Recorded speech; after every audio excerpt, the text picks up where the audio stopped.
Hello mga kaibigan, Admin Rich muli ito. Ngayon mga kaibigan, pag-usapan na naman natin ang Bratinella ng Pilipinas. Kilala niyo ba kung sino yung Bratinella ng Pilipinas? Ang Vice Presidente ng Pilipinas na napaka-spoiled brat at wala pong maipakitang magandang asal sa ating mga kabataan. No? So mga kaibigan, nakita ko yung press con niya ha. Nagpatawag siya ng press con, ang daming press. At mukhang meron pa mga foreign correspondents. Talagang nagpatawag talaga siya ng press para agad-agad linisin ang kanyang pangalan. So dito mga kaibigan, no, ang take ko kasi dito, kapag ganyan na masyado kang defensive, aba, may something yan, di ba? Kasi ang isang tao, akusahan mo man ang akusahan, kung alam naman niyang walang katotohanan, nabadededmahin lang yan.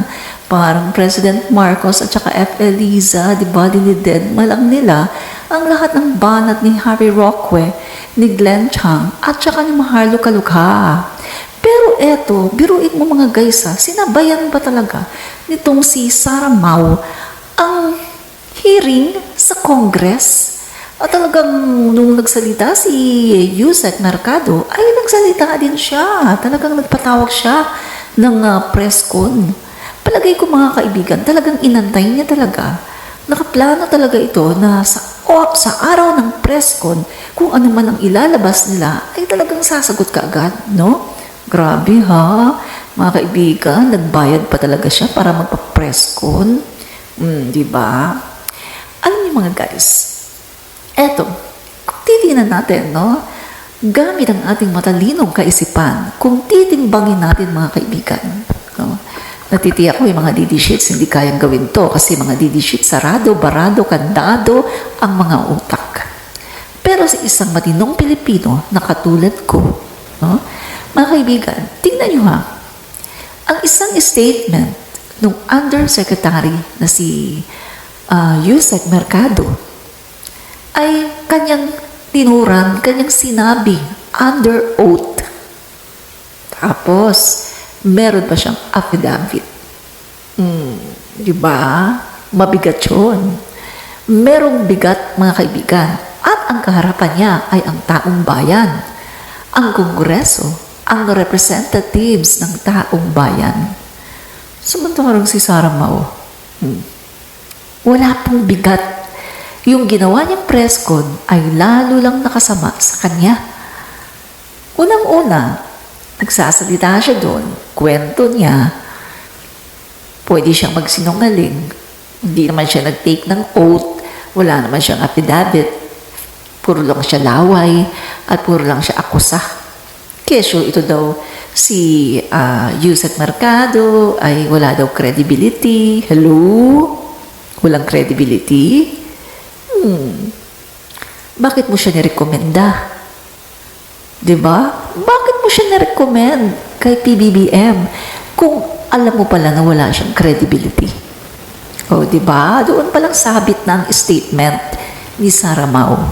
Kasi kung sasabihin niya na walang credibility, itong si Yusek Mercado, aba, ang tanong ng bayan, napakatanga mo naman pala at napakabobo na ikaw ay mag-recommend ng isang tao para sa isang napakahirap na posisyon pagkatapos alam mo walang credibility.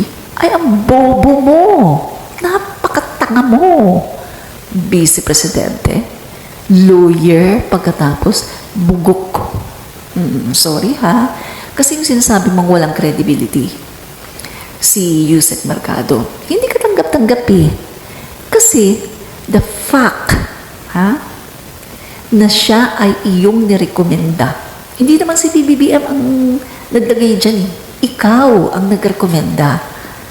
At nirekomenda mo yan dahil alam mo na merong credibility at alam mo na siya ay merong kakayanan kasi marami na nga siyang experience sa government service at saka maganda yung kanyang credentials.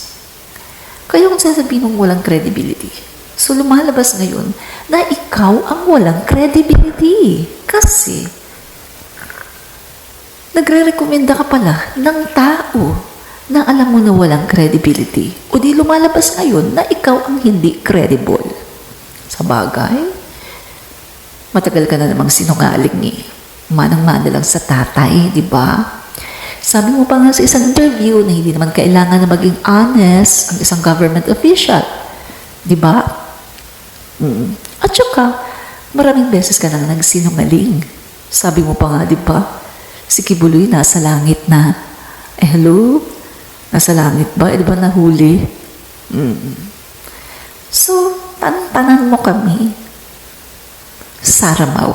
Kasi, hindi mo na kami mauuto. Kami mga Pilipino na mga matatalino, hindi mo kami mauuto dahil mulat na ang aming mga mata.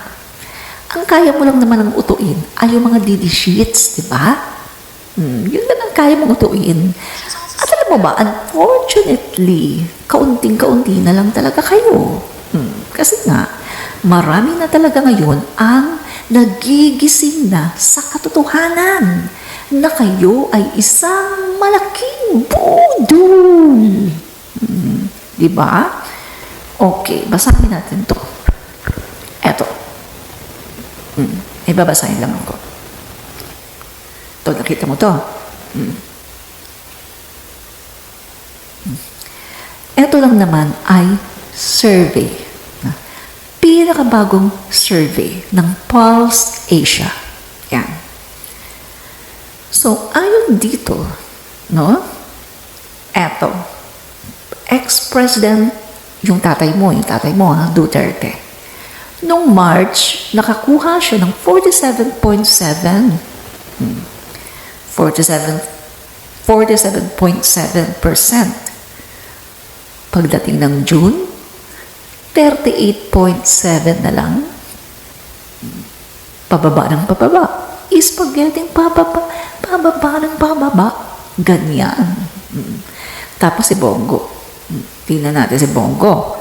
Si Bongo, noong March, ay nakakuha siya ng 44.2%. At nitong June ay nakakuha siya ng 36.6%. So, bumababa. Si Bato. Si Bato noong March nakakuha ng 33.2% at nitong June ay nakakuha ng 31.3%. So, ibig sabihin, mula kay Dutae, sa tatay mo, tsaka ikaw, tsaka ang inyong mga sidekick, ang inyong mga K9 senators ay patuloy na bumababa at bumabagsak sa survey. Kasi nga, nakikita na ng taong bayan kung gaano kayo ka-irresponsable na government official. Lalo ka na. Magaling ka lang pa-presscon. Magaling ka lang kapag yung sa'yo lang nakafocus, kwento mo lang, pero hindi ka marunong sumagot sa mga katanungan ng diretsyo. Backbiter. Magaling kapag nakatalikod, pagharapan, hindi kayang sumagot. No wonder, kaya hindi ka sumali sa mga debate nung panahon ng eleksyon kasi hindi mo pala talaga kaya na makipag-debate. Sa totoo lang, kahit nga ako lang ang kadebate mo, tatalunin pa kita. Dahil, hindi naman sa pagmamayabang, pero mas magaling naman ako sumagot kaysa sa'yo. At mas magaling akong